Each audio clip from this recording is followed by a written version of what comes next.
Hello students, तो आज मैं आप सभी को chapter number 5 continuity and differentiability का एग्जाम्पल नंबर 26 करवाने जा रही हूँ।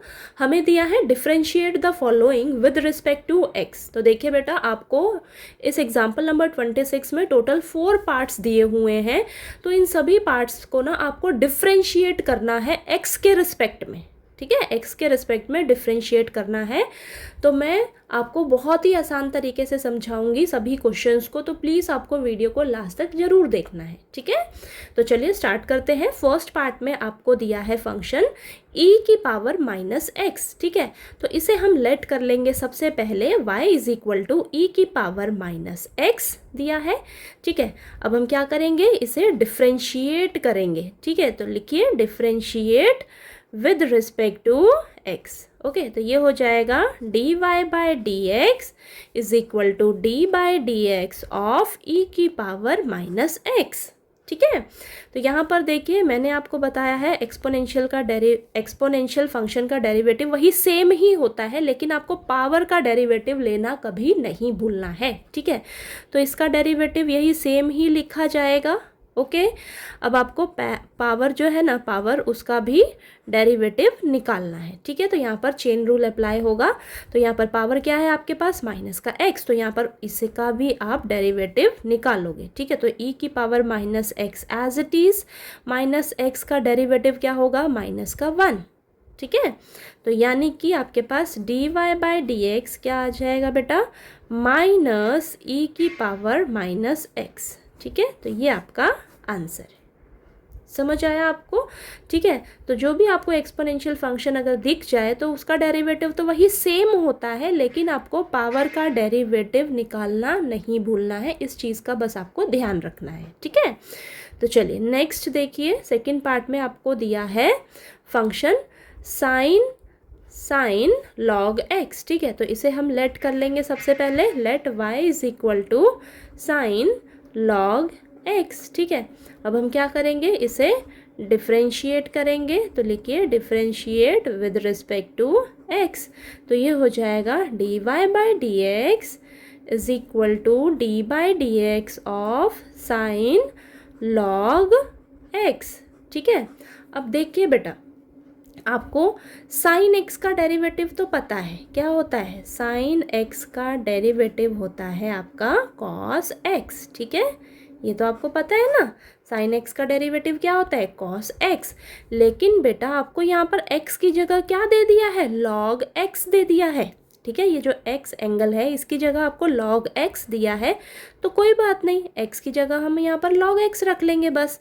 ठीक है, तो यहाँ पर देखिए आ जाएगा आपके पास dy by d x is equal to sine का डेरिवेटिव कॉस होता है, तो कॉस एक्स की जगह लॉग एक्स दे रखा है, तो यहाँ पर लॉग एक्स आ जाएगा। ओके, अब आपको बस एक चीज़ का ध्यान रखना है, अगर एक्स होता यहाँ पर तो एक्स का डेरिवेटिव तो 1 हो जाता, लेकिन यहाँ पर एक्स नहीं है, एक्स की जगह क्या है, लॉग एक्स है, तो आपको log x का दोबारा से डेरिवेटिव निकालना है, चेन रूल अप्लाई होगा। ठीक है, तो इसी चीज़ का आपको बस ध्यान रखना है, x रहता तो x का डेरिवेटिव तो 1 हो जाता, वहीं पर फिनिश हो जाता, लेकिन यहाँ पर x नहीं है बच्चा, आपके पास log x है, तो log x का आप दोबारा से डेरिवेटिव निकालोगे। ठीक है, इसका डेरिवेटिव निकालना आपको नहीं भूलना है। ठीक है, तो चलिए बस ये आपके पास आ जाएगा dy by d x is equal to cos log x. अब हमें पता है कि लॉग एक्स का डेरिवेटिव क्या होता है, 1 अपॉन एक्स। ठीक है, तो ये आपके पास आंसर आ जाएगा dy by d x is equal to cos log x divided by x हो जाएगा। ठीक है, ये आपका डिवाइड में ही है ना, तो इस तरीके से हम लिख लेंगे। ठीक है, तो ये आपका आंसर है। ओके, तो फर्स्ट और सेकंड पार्ट आपको समझ आ गया। चलिए अब हम थर्ड और फोर्थ पार्ट कर लेते हैं। ओके, अब नेक्स्ट थर्ड पार्ट में हमें दिया है कॉस इनवर्स ई की पावर एक्स। ठीक है, तो सबसे पहले हम इसे लेट कर लेंगे, let y is equal to cos inverse e की पावर एक्स। अब हम क्या करेंगे, इसे डिफ्रेंशिएट करेंगे। ठीक है, तो लिखेंगे differentiate with respect to x, x के रिस्पेक्ट में डिफ्रेंशिएट करेंगे। तो dy by d x is equal to d by d x of cos inverse e की पावर एक्स। ठीक है, ये हो जाएगा। अब देखिए हमें कॉस इनवर्स एक्स का डेरिवेटिव पता है बेटा, ठीक है। कॉस इनवर्स एक्स का डेरिवेटिव क्या होता है, -1/√1 माइनस एक्स स्क्वायर, ठीक है।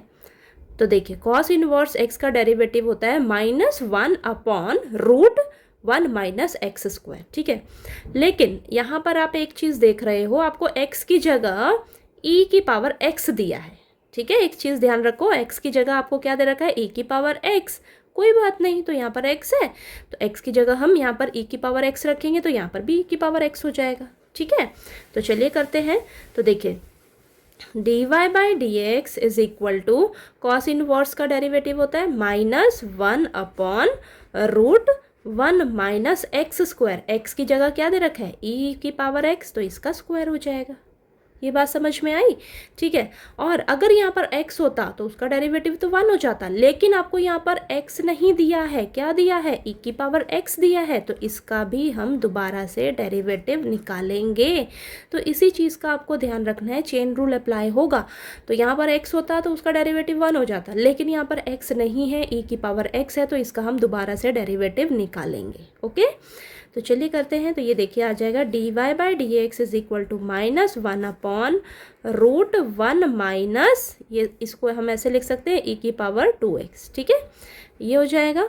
अब यहाँ पर देखिए e की पावर x का डेरिवेटिव क्या होगा, e की पावर x ही रहेगा, ठीक है। अब इसको हम लिख लेते हैं इस अच्छे से। तो dy/dx is equal to minus e की power x upon √1 minus e की पावर 2x, ठीक है।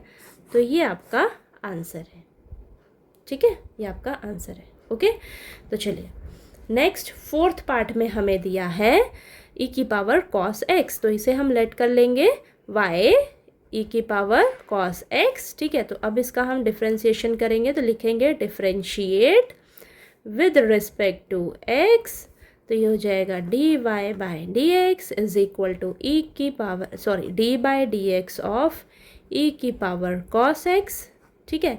अब देखिए बेटा, मैंने आपको बताया है कि जो एक्सपोनेंशियल फंक्शन का डेरिवेटिव वही सेम होता है, ठीक है।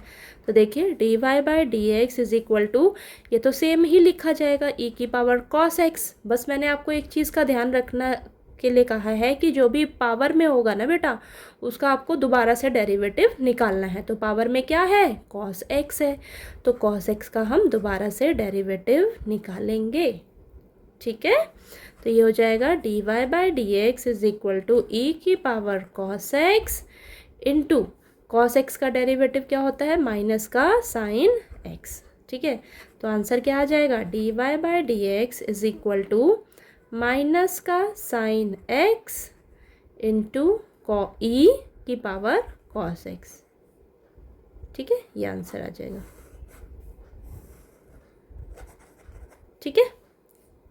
समझ आया आपको? तब आप बस आपको एक चीज़ का ध्यान रखना है, जो भी एक्सपोनेंशियल फंक्शन होगा उसका डेरिवेटिव निकालते समय ध्यान क्या रखना है, डेरिवेटिव तो सेम वही आ जाएगा, ठीक है। जो आपका दिया होगा ना एक्सपोनेंशियल फंक्शन वही सेम लिखा जाएगा, लेकिन आपको पावर का दोबारा से डेरिवेटिव करना है, पावर का डेरिवेटिव निकालना नहीं भूलना, ठीक है। इसी चीज़ का आपको ध्यान रखना है।